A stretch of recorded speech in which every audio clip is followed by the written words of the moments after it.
is happening, everybody? I'm Sarah Losi, and this is Brandon. Larry is not here today. He's out of pocket. So our guest is actually going to basically be my co-host today. So this is my first solo episode of Brandon. I'm really excited. Not that I don't miss you so much, Larry, but my guest slash co-host is Noelle Labrie, and we met her a couple months ago at the Badass Business Summit, and I absolutely adore her. She talks about all things leadership, and she is publicly known to be a streaker. So I'm going to let Noelle talk about that, but I'm really excited to dig into some leadership and streaking and all of it. So Noelle, welcome to Brandon. Thanks for having me. That is quite an introduction, Sarah. It's a way to be known.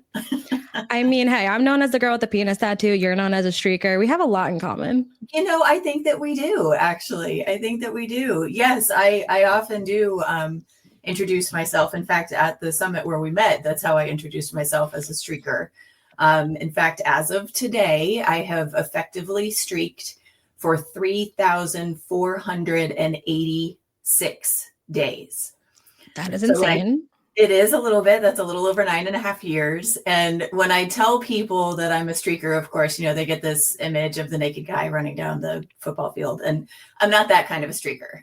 I'm actually, I know, but nobody needs to see all this. So that's good. I'm better off clothed.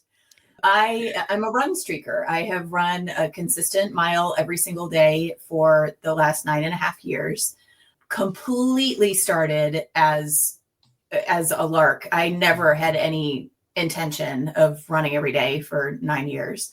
In fact, when I was a kid, I hated to run. That was punishment to me, and I didn't want to do it, and I avoided it at all costs.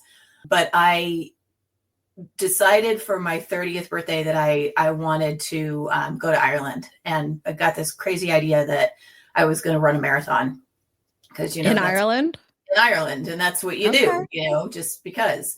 So I got involved with the Leukemia Society's team in training, and I trained for the race, and they had a great program, and I went to Ireland and had an amazing, amazing experience.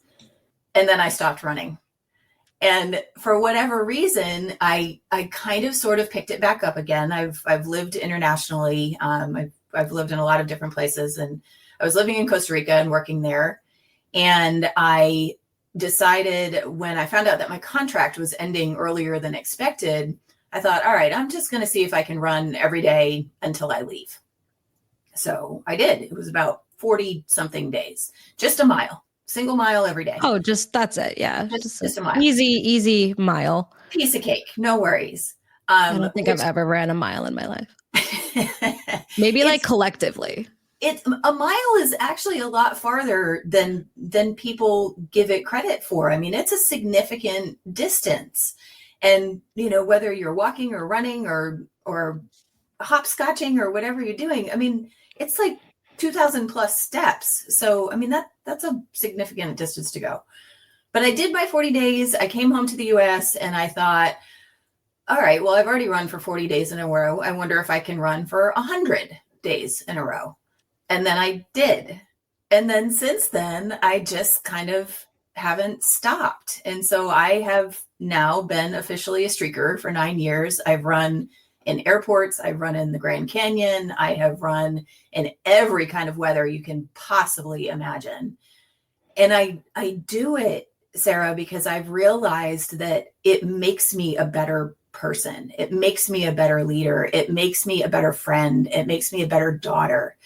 And, all of these things that I've learned over the past 9 years, some of them I wish I had known years and years ago, but I try to take everything that I can from these experiences, whether I'm stuck in an airport with my backpack and I think, all right, well, if I don't run now, it's not going to happen. And then I break my streak. And what does that mean?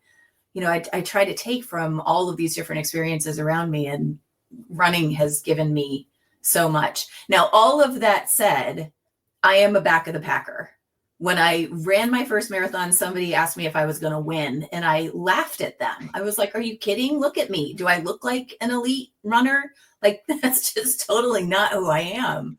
So I am at the back of the pack. I am what a lot of people would consider slow, and I don't care. I get out there to do it because, like I said, it clears my mind. It makes me a little more human, and streaking feels good.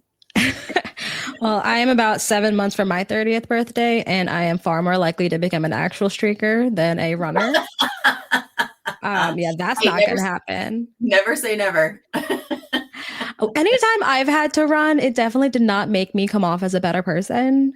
I get very angry. And if I am running, you also should probably be running because there is a problem behind me. Somebody's chasing you. Yeah. Yes. Like, and then even then, like, give me like 50 feet and then I'm just take me. It's not worth it. I don't run, but at least you know this about yourself. And really it's not necessarily the running, it's the consistency. It's something healthy that I can do for myself that clears my brain. I tell people that running is cheaper than therapy. Not that I don't need therapy, because I probably could use that too. We all do. But, exactly. It costs me a pair of running shoes, and I switch them out every few months, and therapy costs thousands of dollars. So this allows me to, to clear my brain and kind of set my day and get myself organized. But, whatever you do for yourself to mentally and physically and emotionally take care of yourself, hey, if it's not running, whatever it is, more power to you. I guess I kind of am a streaker because I'm on 29 and a half years of not running every day. I don't think I've ran any day that it wasn't like mandatory in gym class. So hey, you know what? I'm on a roll, guys. Look at me. You are. Gosh, I deserve a treat. Woo. You should have one. I mean, isn't today National Cookie Day? Oh my God, is it?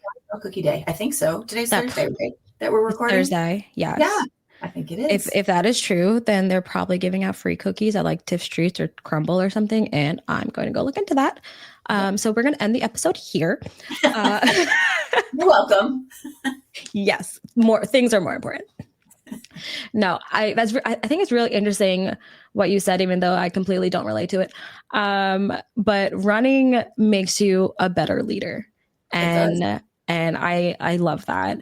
And when we're talking about personal branding and building a company, you're basically the leader out of the gate. And even if it's only yourself that you're leading, but then you're leading your clients, eventually you're leading a team.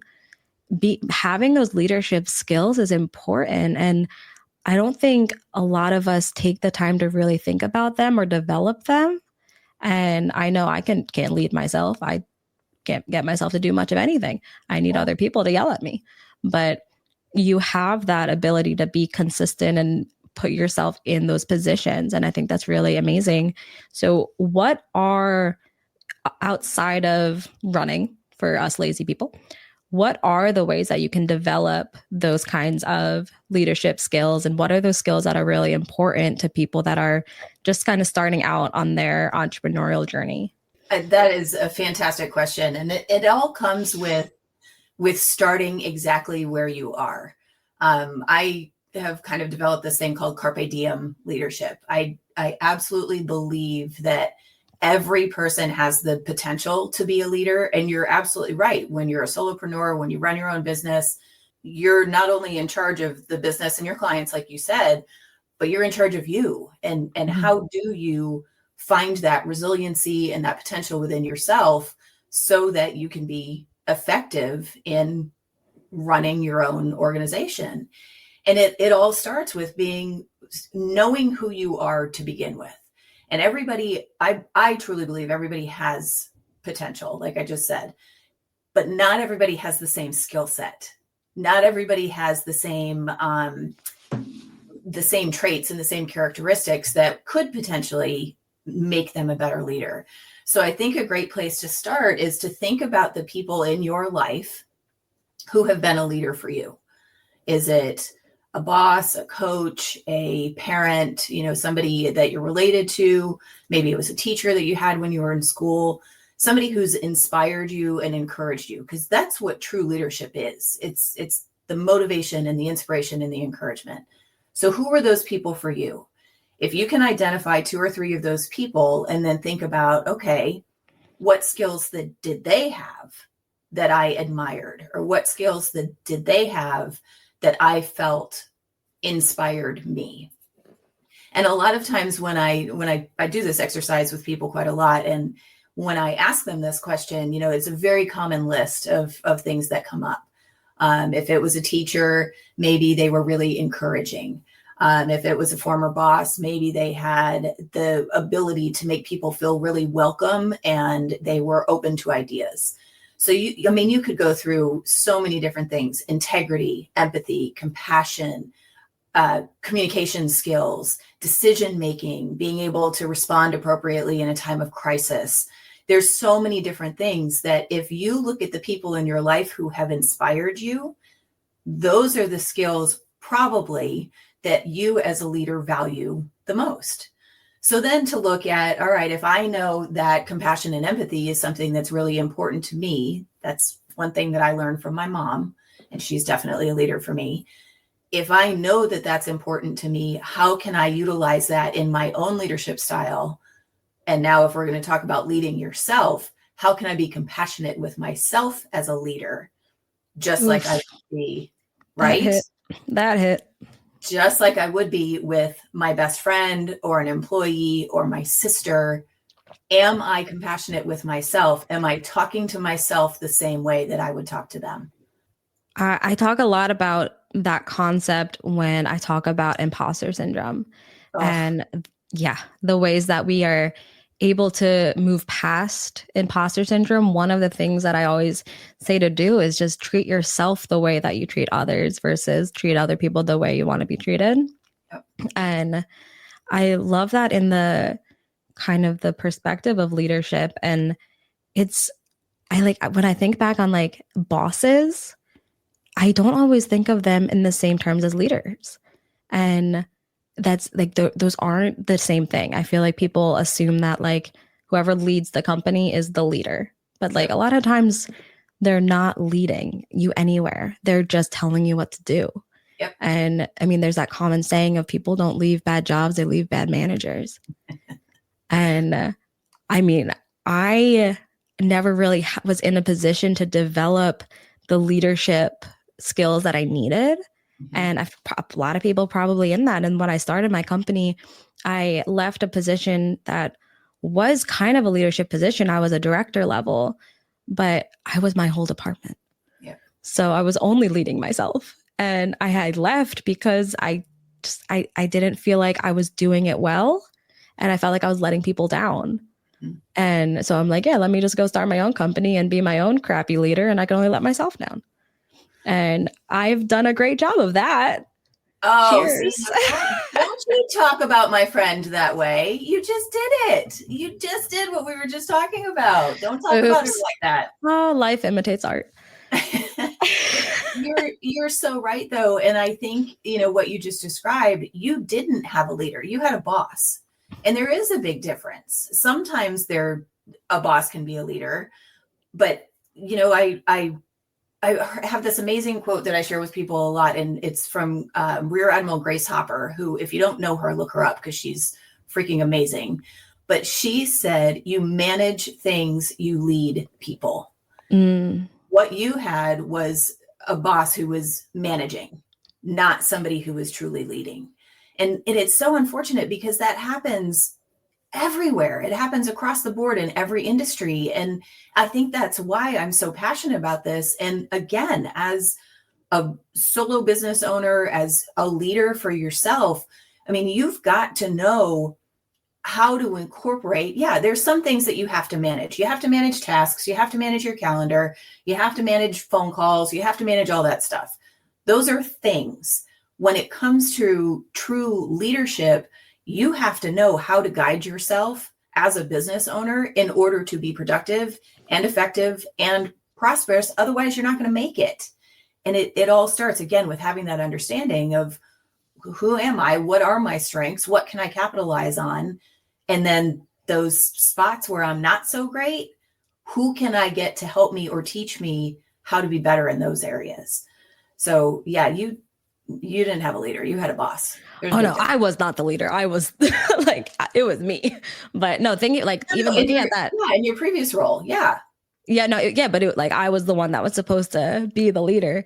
But that company actually serves as a really good example for leadership from my experience. And it makes me think of the few times, I say few times, like it wasn't all the time, like if I made a mistake and it was caught by someone that wasn't me, and then I'm suddenly like, I'm kind of in the spotlight of I messed up. And I would go to the like the person that was in charge of all the people, the manager, the leader, and I'd be terrified. And I'm like, okay, am I going to get fired? I'm going to get yelled at. Like this is the worst thing I could ever do. And it makes me laugh looking back because I was working in wealth management. So if like people in wealth management make a big mistake, it can cost millions of dollars. But I was the director of marketing. So if I made a mistake, it meant I had put a typo in the newsletter or something.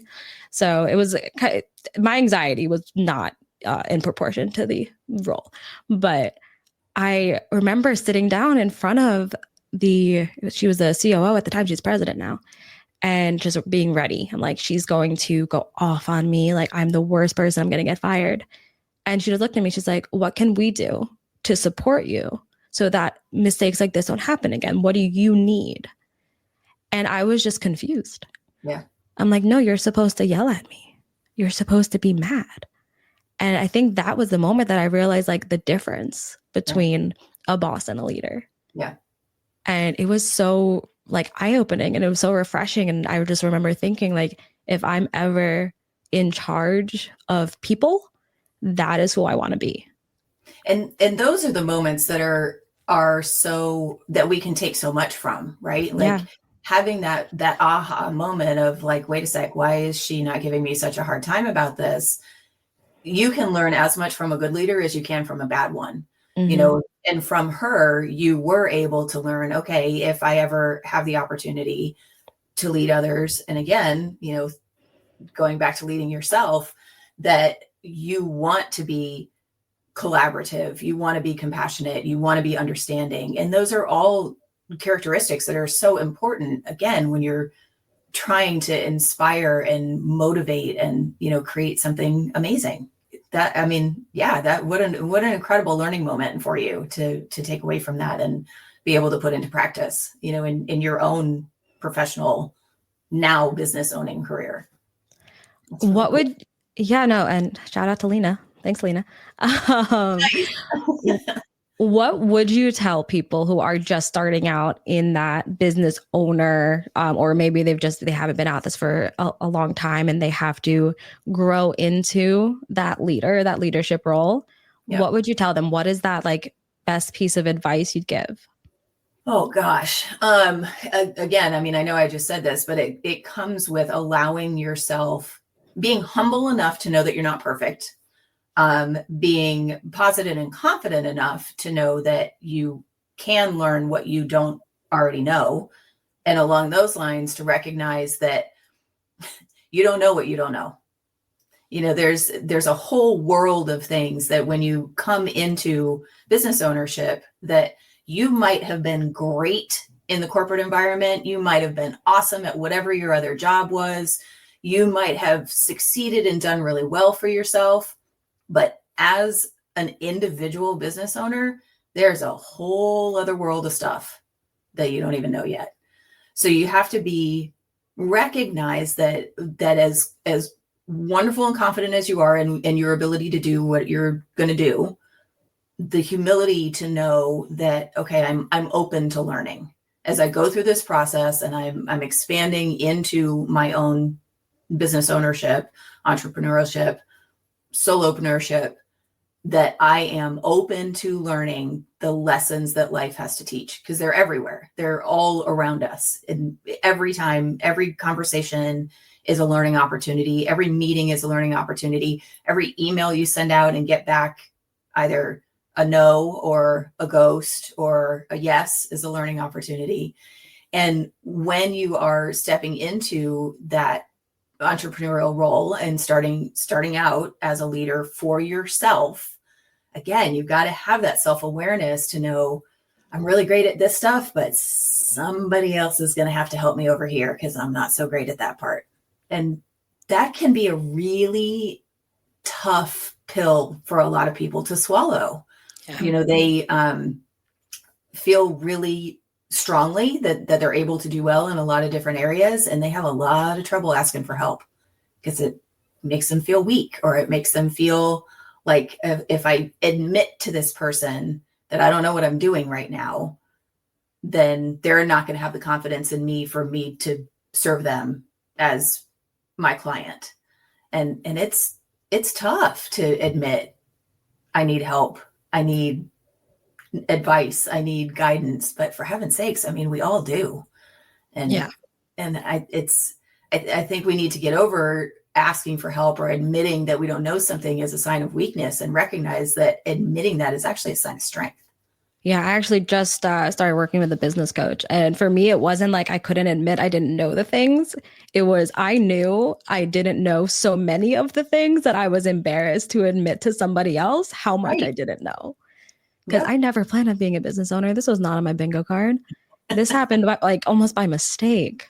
But you're talking about all of these learning moments and all these lessons. What was like the best lesson that you learned Oh so my far? gosh. Geez, where do I even start with that? Well, I will tell you a very humbling lesson that I learned. It kind of set me on a path in my life that I really didn't expect. I got kicked out of college, and I was on a scholarship, and I was a straight A student. It had nothing to do with my grades. They caught you streaking, right?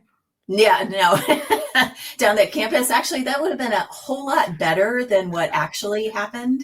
Oh goodness. The short version of it is that the police came knocking on my door one Saturday morning and told me that they were investigating me for trafficking narcotics. Sarah, I had never smoked a cigarette in my entire life at that point. I was 20 years old. And the whole story, we would be here all afternoon if I tried to tell you all about it. But as it turns out, I made some very poor decisions about a friend of mine, and it led to a series of events that ended up with me getting kicked out of school. I lost everything. I lost my scholarship.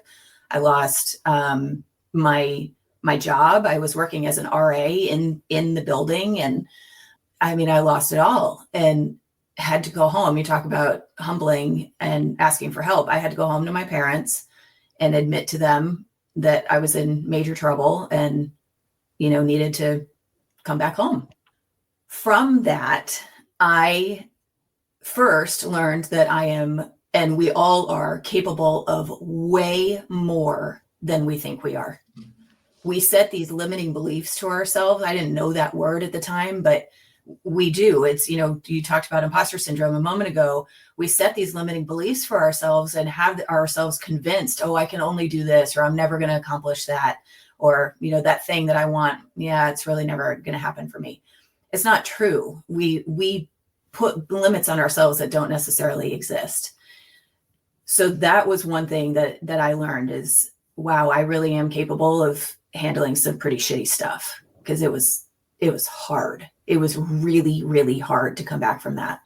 It also taught me that I was willing to work hard, because as much as I love my mom and dad, and still do, I have an amazing relationship with them, living at their house after that experience was super, super rough for all of us. I mean, I am sure that it could not have been easy for them either. And I wanted out, but I had no money and no car and no job. So I had to figure it out. Fortunately, they helped me on the car front and allowed me to, borrow one of their cars and eventually buy one of their cars so that I could get back and forth to work. I got myself 3 jobs. I worked my ass off that summer, and because this happened in the spring, and I was determined by the fall to be in my own apartment. And I was. But that's what I learned out of that. And both of those things have taken me into the business world, that I can do way more than I think I can. I am the only person stopping me from being successful. And I am willing to work hard to get to where I need to be.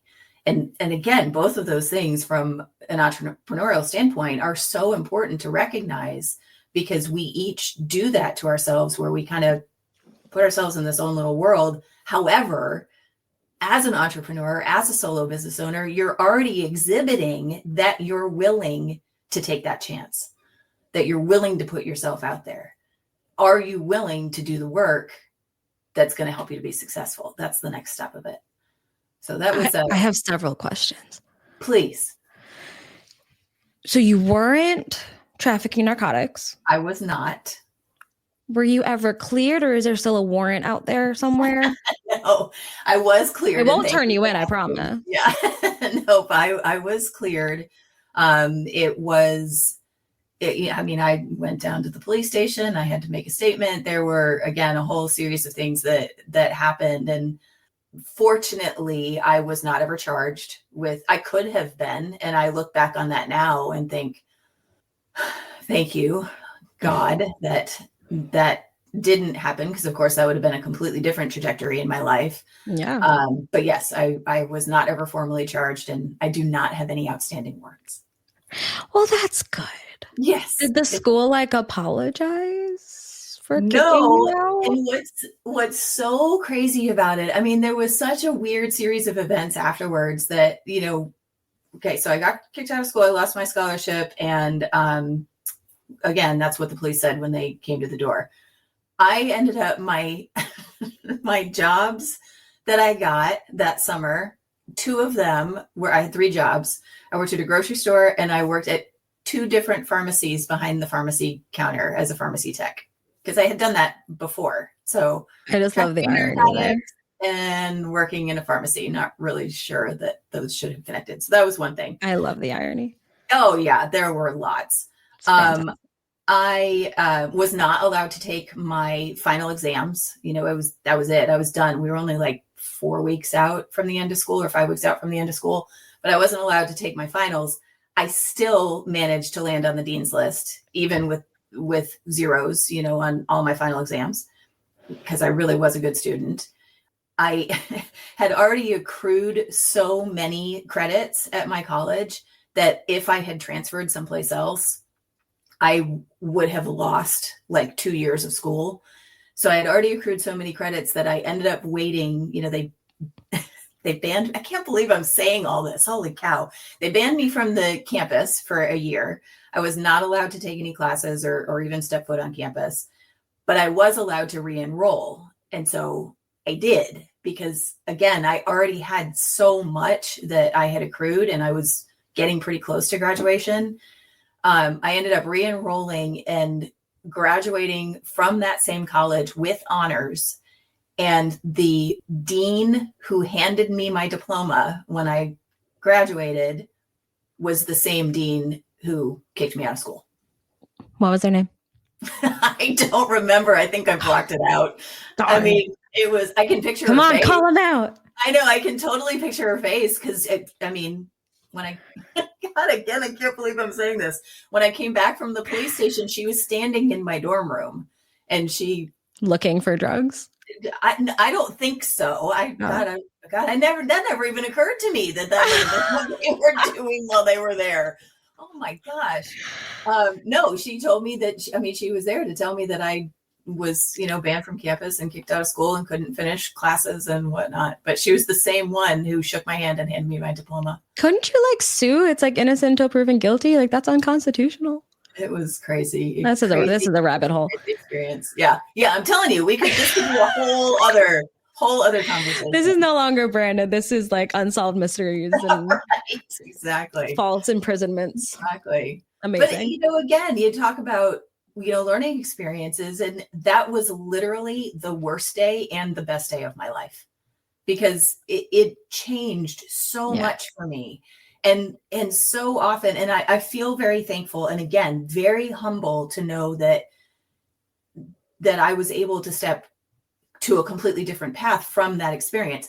Not everybody would. Other people would have made different choices in that same situation. And I am humbled and grateful to know that I made good choices from that. And that is a pivotal moment that has gotten me to where I am now. And I love where I am now. It's, it's an amazing thing. So yeah, best and worst day of my life. But I feel it's important to note, though, you didn't know at the time that worst day was going to be a best day.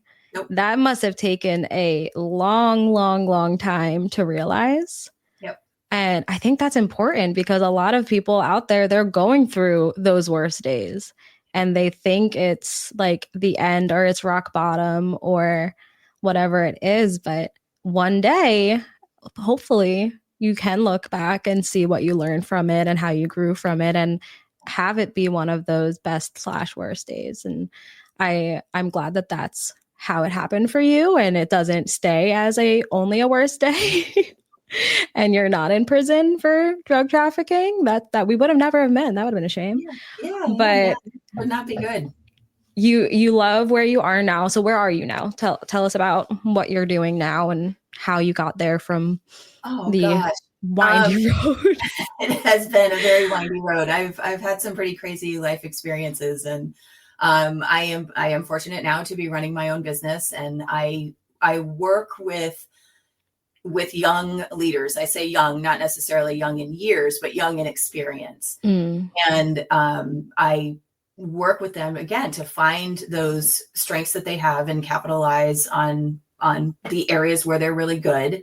And then let's look at some other places where you need to level up. You know, is it a lack of knowledge? Is it a lack of experience? Is it competencies and skills that, you know, you need to identify and strengthen? And I get really passionate about it because I love working with those people who, again, think that they're putting these beliefs on themselves. They think that, oh, I'm not ever going to get to that next step, or they don't realize the potential that they have within themselves. And as soon as they start to see it and recognize that, oh, wait, I really can do this. You know, I can have a tough conversation. I can make a difficult decision. I can provide somebody feedback and have it come out in a positive manner. Like those are the little aha moments. And when you start to see that in somebody, it inspires them to continue to grow. So that's what I get to do now with my company. And I'm working a lot in the restaurant and hospitality space because that's what I've done for years and years and years. Worked in restaurants for a really long time. And had the opportunity to travel. Like I mentioned, I lived overseas. I was in the Middle East for 4 years. I was in Central America for a couple of years. And again, with, you know, each of those different things, to be able to take different experiences from people and cultures and environments and all of that craziness has, you know, gotten me to sitting here with you today, which, you know, again, too, Sarah, even this we get to take from and learn from, and it's going to add to who we are, just, you know, based on this conversation. And that's really neat. I mean, that's just a cool thing to be able to take away. Yeah, no, I love what you said about those aha moments. And that's something that I experience too with what I do and with helping people tell stories and figure out what their stories are. Cause I get told, like you get told, I can't do this, I can't lead, I can't run a business. I get told I don't have a story. Right. And when I sit them down and have them really think about those pivotal moments and the things that they've been through and those little, like, I don't want the big life-changing stories. I want the everyday relatable ones. Mm-hmm. That moment when they realize like, oh, that story can be valuable. Like I can have value. I can share something important. It is that aha moment. Yeah. And that is why I do it. Like that is my favorite part. So we definitely are very similar in how we do things. Do you have anything that's like maybe a quick exercise that people can go through to get started on improving their leadership or figuring out where they need to improve or what they're really great at, what they're not? Yeah, I actually have. I do this with my clients. I have them do a self-assessment, and it's a quick little, literally, here's a list of kind of skills and characteristics with a brief description. And then, you know, where am I? Am I feeling really confident about this? Am I, you know, struggling with this thing? Do I need help in this area? Do I not know anything about this at all? And there's like, you know, 4 little areas to kind of check off and help you identify a place to start. You know, it's a super quick little self-assessment. If anybody reaches out to me, I know we'll get to this. I'll be happy to share it with them because it's kind of fun to think about yourself in that way and to really be, you know, honest with yourself instead of just checking all the boxes of, oh yeah, I'm great at this. You know, if you're really honest with yourself, you're going to realize, oh no, I probably need some help in a couple of these spots.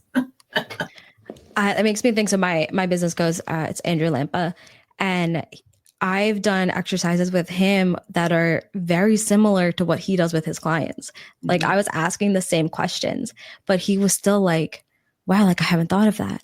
He's like, I asked my clients to do this, but I have never taken the time or like had the space to think about it about myself and for myself.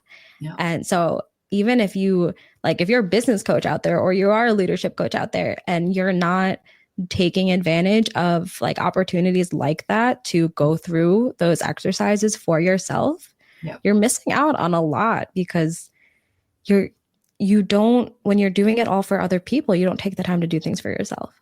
Yeah. And I think that's really important. So I love that you offered that. And I definitely recommend people reach out to you. And how can they do that? How can people get in touch with you, learn more about what you're doing, get that assessment? What can they do? I'm really easy to find on LinkedIn because I am the only Noelle Labrie. There's not a lot of Noelles out there, and there's definitely not another Noelle Labrie out there. So I'm very easy to find on LinkedIn. Just my first and last name, or my company, which is called Tri-Skill Consulting. I do have a website, which is try-skillconsulting.com, and it's try with an I. So those are probably the two easiest ways if anybody's looking to get in touch, and I would be happy to share that assessment with them. Amazing. Well, thank you so much for being here. And I wish I was as good as Larry at these cool little segues to end episodes, but I'm not. So if you are led to subscribe, I don't know, hit that subscribe button so we can keep bringing episodes to you every week. Thank you so much, Noelle, for being here. This was a lot of fun. And with that, I'm Sarah Losi. This is Brandon, and we'll talk to you next week.